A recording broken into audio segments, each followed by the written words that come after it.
সদস্যদের বন্দির লক্ষ্য তাদের। ২১ মাস ধরে গাজা জুড়ে তাণ্ডব চালিয়ে রীতিমতো পুরো উপত্যকার দখল নিয়েছে তেল আবিবের সেনারা। ২০,০০০ হামাস যোদ্ধাকে হত্যার দাবিও তাদের। এরপরও গোষ্ঠীটির সক্ষমতা ধ্বংস করতে পারেনি ইসরায়েল, বরং এখন আগের চেয়ে আরও প্রাণঘাতী হামলা চালাচ্ছে ফিলিস্তিনি যোদ্ধারা। ইরানের সাথে সংঘাত থামার পর গাজায় অন্তত ১৯ সেনাকে হারিয়েছে আইডিএফ। নতুন ব্লেন্ডে আরো রিচ অ্যারোমায় সেলন ফ্যামিলি ব্লেন্ড টে। একে পেরিয়েছে ২১ মাস, এক বিন্দুও থামেনি গাজায় ইসরায়েলি বর্বরতা। হামাস নির্মূলের অজুহাতে গোটা উপত্যকার দখল নিয়ে রীতিমতো তাণ্ডব চালাচ্ছে ইসরায়েল। তাদের দাবি, বেশিরভাগ শীর্ষ নেতাসহ এ পর্যন্ত নিহত হয়েছে ২০,০০০ হামাস যোদ্ধা।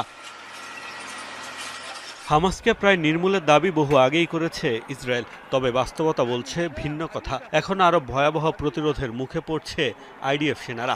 Iran Israel